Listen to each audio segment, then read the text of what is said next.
Tamil tech master பேரில் இருக்க வணக்கம். இன்றைக்கி நம்ம இதை பற்றி பார்க்க போகிறோம் பார்த்தீங்கன்னா எம்ஐயோட பவர் பேங்க் 10,000 mAh உள்ள Mi power bank plus wireless charging சப்போர்ட்டோட இருக்குது. ஸோ இதை பற்றி நான் அன்பாக்சிங் தான் பார்க்க போகிறோம். அதுக்கு முன்னாடி பார்த்தீங்கன்னா இதே 10,000 mAhல பார்த்தீங்கன்னா ரியல்மி பவர் பேங்க் நம்ம அன்பாக்ஸ் பண்ணியிருந்தோம். ஸோ அந்த வீடியோ பார்க்கணும்னா டிஸ்கிரிப்ஷன் லிங்க் இருக்கு, போய் பார்த்துட்டு வாங்க. ஸோ அதை பார்த்தீங்கன்னா அது பெஸ்ட்டாக எது வாங்கலாம்னு உங்களுக்கு ஒரு ஐடியா கிடைக்க வாய்ப்பு இருக்குது. ஸோ பார்த்துட்டு வாங்க. இப்போ நம்ம இதோட அன்பாக்சிங்கை பார்க்கலாம். எம்ஐ பவர் பேங்க் அந்த வீடியோவில் சொல்கிறது தான் இதுலேயும் சொல்கிறேன். ஸோ பவர் பேங்க் வாங்கும்போது காமனாக நம்ம எதிர்பார்க்குறது பார்த்தீங்கன்னா வெயிட்லெஸ்ஸாக இருக்கணும். சேம் மாதிரியில் ஃபாஸ்ட் சார்ஜிங் சப்போர்ட் இருக்கணும். அதாவது ஃபாஸ்ட் சார்ஜ் ஏறுறதும் சரி, இதுலேருந்து அவுட்டு போகிறதுமே ரெண்டுமே ஃபாஸ்ட் சார்ஜிங் இருக்கணும். அதே மாதிரி சர்வீஸ் சப்போர்ட் இருக்கணும். அதான் 3 தான் நம்ம எதிர்பார்ப்போம். ஸோ இந்த பவர் பேங்கோட இப்போ ஒரு அடிஷ்னலாக ஒரு சென்டென்ஸ் சேர்த்துக்கலாம். ஒயர்லெஸ் சார்ஜிங் சப்போர்ட் இருந்தால் இன்னும் பெட்டராக இருக்கும். ஏன்னா ஃபியூச்சரில் இனி எல்லா வர டிவைஸ்லாம் கண்டிப்பாக ஒயர்லெஸ் சார்ஜிங் சப்போர்ட் தான் வரப்போகுது. அதுக்கு இப்போ ஒரு அடித்தளமாக இது வாங்கி வச்சிங்கன்னா ஃபியூச்சரில் உங்களுக்கு யூஸ் ஆகும். அதுக்கு முன்னாடி பாக்ஸில் என்னென்னு மென்ஷன் பண்ணிக்கிறேன் பார்த்தீங்கன்னா 18 watts ஃபாஸ்ட் சார்ஜிங். ரியல்மியில் இருக்க அதே தான் 18 watts, 10 watts fast charging wireless. அதாவது ஒயரில் 18 watts, ஒயர்லெஸில் 10 watts வரைக்கும் ஃபாஸ்ட் சார்ஜிங் போட்டிருக்காங்க. ஆனால் இந்த ஃபாஸ்ட் சார்ஜிங்கான மரியாதை இல்லை போச்சு தான் நினைக்கிறேன். 10 wattsனாலும் ஃபாஸ்ட் சார்ஜிங்கிறாங்க, 18 wattsனாலும் ஃபாஸ்ட் சார்ஜிங்கிறாங்க, 5 wattsனாலும் ஃபாஸ்ட் சார்ஜிங் தான் சொல்லுவாங்க போல இருக்குது. ஸோ அதெல்லாம் விட்டுருங்க. அதுக்கடுத்து 2-way ஃபாஸ்ட் சார்ஜிங், எல்லாமே ஃபாஸ்ட் சார்ஜிங் தான் இருக்குது. ஸோ சார்ஜ் இன் அவுட் ரெண்டுமே ஃபாஸ்ட் சார்ஜிங்கிறத கொஞ்சம் வெளியே தெளிவாக எழுதியிருக்காங்க. பாக்ஸ் ஓப்பன் பண்ணி உள்ளே என்ன இருக்குன்னு பார்க்கலாம். கொஞ்சம் வெயிட்டாகவே இருக்குது பாக்ஸு. இப்போ கண்டிப்பாக பவர் பேங்கும் வெயிட்டாக தான் இருக்குன்னு நினைக்கிறேன்.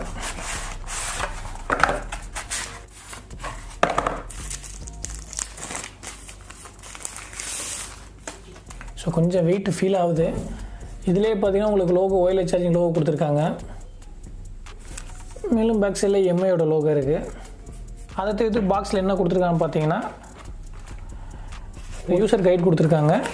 மேலும் ஒரு சி டைப் கேபிள் ஒன்று கொடுத்துருக்காங்க. இதுதான் பாக்ஸில் உள்ள மொத்த கண்டென்ட். ஸோ பவர் பேங்கில் பெருசாக ஆராய்ச்சி பண்ண வேண்டியதில்லை. சார்ஜ் எவ்வளோ ஃபாஸ்ட்டாக ஆகிடுது, எவ்வளோ ஃபாஸ்ட்டாக இன்னும் ரெண்டும் எவ்வளோ இருக்குன்னு தெரிஞ்சால் போதும். இதோட குவாலிட்டி என்னன்னு தெரிஞ்சுக்கலாம். மேலும் இந்த பவர் பேங்க் பார்த்தீங்கன்னா 12 layer ப்ரொடெக்ஷனோட கொடுத்துருக்குன்னு சொல்லியிருக்காங்க. ஸோ இந்த 12 layers போது தான் ஒரு ஞாபகம் வருது. So Realme power bank video பார்த்தீங்கன்னா அதுக்கான என்ன சொல்ல வரேன்னு உங்களுக்கு புரிஞ்சிருக்கும். அதாவது ரியல்மி பவர் பேங்க்லையும் பார்த்தீங்கன்னா பாக்ஸில் பார்த்தீங்கன்னா 12 layer ப்ரொடெக்ஷன் கொடுத்துருந்தாங்க. ஆனால் உங்களோட வெப்சைட்டில் மற்ற ப்ரொமோஷன்லாம் பார்த்தீங்கன்னா 13 layers கொடுத்துருந்தாங்க. ஏன் பாக்ஸில் 12 layerக்கான மற்றலாம் 13 layers ப்ரொடெக்ஷன் கொடுத்துருக்காங்க? ஏன் இந்த தேவையில்லாத வேலைன்னு பார்க்கும்போது தான் இந்த பவர் பேங்க் வாங்கி பார்க்கும்போது தான் அதுக்கான விட கிடைச்சு. ரொம்பலாம் இல்லை, ரொம்ப காம்ப்ளிகேட்டடாக யோசிக்க வேண்டியதில்லை. ரெண்டுமே காம்படிஷன் பிராண்ட் தான். அவங்களுக்கு அவங்க போட்டியாக தான் இருக்காங்க.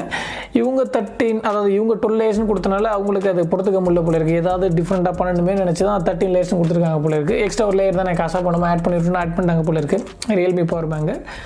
சரி, அதெல்லாம் இருக்கட்டும். ஸோ இதோட அவுட்புட் எப்படி இருக்குன்னு பார்க்கலாம். வழக்கம் போல் என்னோட F15 வச்சு தான் நான் ட்ரை பண்ணேன், ஓப்போ F15 வச்சு. ஏன்னா அந்த ஃபோனுக்கு அதை வச்சு தான் ட்ரை பண்ணேன். ஸோ அதோட ரிப்போர்ட் என்ன சொல்லுதுன்னு பார்த்தீங்கன்னா நார்மலாக 13 minutes first half second half தான். ஃபஸ்ட்டு 50% சார்ஜ், மொபைலோட 50% சார்ஜ் எப்படி இருக்குது, செகண்ட் 50% எவ்வளோ ஃபாஸ்ட்டாக இருக்குது அதான் நம்ம ட்ரை பண்ணோம். ஸோ அந்த வகையில் பார்த்தீங்கன்னா 7% வச்சு நான் சார்ஜ் பண்ணேன். போகும்போது பார்த்தீங்கன்னா ஒரு 30 நிமிஷம் வரைக்கும் சார்ஜ் போட்டு போகும்போது பார்த்தீங்கன்னா 34% ஏறிச்சு.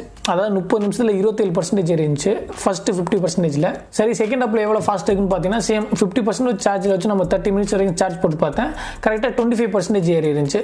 ஸோ அந்த வகையில் பார்த்தீங்கன்னா ஓகே, அந்த 18 watts ஒர்க் ஆகுதா அப்படின்னு தெளிவாக தெரியல. இருந்தாலும் இந்த ஃபோனை வச்சு பார்க்கும்போது, ஏன்னா இந்த ஓப்போ F15 பார்த்தீங்கன்னா ஊக் சார்ஜ் சப்போர்ட் இருக்குது. அதில் 20 watt சார்ஜர் பார்த்தீங்கன்னா 30 minutesல 50% வரைக்கும் சார்ஜ் ஆகுது. ஆனால் இவங்களோட 30 minutesல 27 வரைக்கும் தான் ஏறி இருக்குது. இருந்தாலும் ஓகே, ஆவரேஜாக கொஞ்சம் 18 watts ப்ராப்பராக இதில் ஒர்க் ஆகுதான்னு தெரியல. இருந்தாலும் ஓகேனே சொல்லிட முடியும். அதாவது என்னோட தனிப்பட்ட முறையில் பார்த்தீங்கன்னா அந்த ரியல்மி பவர் பேங்க் நல்லா இருக்கா இல்லை இந்த பவர் பேங்க் நல்லா இருக்கான்னு பார்த்தீங்கன்னா சார்ஜிங் ஸ்பீடில் பார்த்தீங்கன்னா இது கொஞ்சம் அதிகமாக இருக்கும் தான் எனக்கு ஃபீல் ஆகுது. ப்ளஸ் அடிஷ்னலாக உங்களுக்கு ஒயர்லெஸ் சார்ஜிங் சப்போர்ட்டும் இதில் கொடுத்துருக்காங்க. ஸோ அந்த வகையில் கொஞ்சம் அட்வான்டேஜாகவும் இருக்குது. சார்ஜிங் ஸ்பீடும் நல்லாயிருக்கு. மெயினான அது கொஞ்சம் வெயிட்டாக இருக்குது. 230 கிராம் வரைக்கும் வெயிட் இருக்குது. ஸோ கொஞ்சம் வெயிட் ஃபீல் ஆகும். சைஸும் கொஞ்சம் அதிகமாக இருக்குது. அது மட்டும் ஓகேனா கொஞ்சம் நல்ல பவர் பேங்க்னே சொல்லிட முடியும். ஆனால் இதில் எதுவும் குறை இருக்கான்னு கேட்டிங்கன்னா அதே தான். இது அதாவது ரியல்மி வீடியோ பார்த்துட்டு இல்லை இந்த வீடியோ பார்த்தோன்னா ரெண்டுக்குமே ஒரே கமெண்ட் தான் நான் சொல்லியிருக்கேன். ஏன்னா ஆல்மோஸ்ட் அப்படி தான் இருக்குது. சார்ஜ் இன்னும் கொஞ்சம் அதிகமாக இருக்குது. அதாவது டைம் கொஞ்சம் அதிகமாக எடுத்துக்குது. இருந்தாலும் அவுட் நல்லாவே சப்போர்ட் பண்ணுது 18 watts. ஸோ இப்போ நான் என்னோடய ஓப்போ F15 வச்சு தான் ஒரு சின்ன ரிப்போர்ட் மாதிரி நான் செக் பண்ணி பார்த்தேன். ஸோ இதே ரிசல்ட் எல்லா ஃபோன்லேயும் கிடைக்குமானா கண்டிப்பாக கிடைக்காது. கண்டிப்பாக ஒவ்வொரு ஃபோனுக்கும் மாறும். ஸோ அந்த வகையில் பார்த்தீங்கன்னா சின்ன சேஞ்சஸ் இருக்கலாம். இருந்தாலும் ஒரே ஃபோனை 2 பவர் பேங்கில் செக் பண்ணி பார்த்தீங்கன்னா ஓரளவுக்கு ரிசல்ட் கொடுத்துருக்கு. ஸோ அந்த வகையை வச்சு தான் இந்த எம்ஐ பவர் பேங்க் கொஞ்சம் நல்லா இருக்குன்னு சொல்லியிருக்கேன். ஸோ பவர் பேங்க் ஒன்று வாங்கணும், அதே டயத்தில் கொஞ்சம் லேட்டஸ்ட்டாக ஒயர்லெஸ் சப்போர்ட்டோட வேணும்னா கண்டிப்பாக எம்ஐ ட்ரை பண்ணி பாருங்கள். ஒரு நல்ல ரிசல்ட் உங்களுக்கு கிடைக்கும். மற்றபடி இதில் சொல்கிற அளவுக்கு ஒன்றும் இல்லை, ஆல்மோஸ்ட் எல்லாமே கவர் பண்ணியாச்சு. ஸோ இப்போ இந்த எம்ஐ பவர் பேங்க் பற்றி சொன்னதெல்லாம் உங்களுக்கு பிடிச்சிருந்துச்சுன்னா மறந்து நம்ம வீடியோ லைக் பண்ணுங்கள், பிடிக்கலாம் தாராளமாக அன்லைக் பண்ணுங்கள். அதே மாதிரி அன்லைக் பண்ணிங்கன்னா அதுக்கான காரணத்தை சொன்னீங்கன்னா கண்டிப்பாக நெக்ஸ்ட் வீடியோவில் சேஞ்ச் பண்ணிக்கிறேன். மேலும் ஒரு நல்ல வீடியோ மீண்டும் சந்திக்கலாம். நன்றி, வணக்கம்.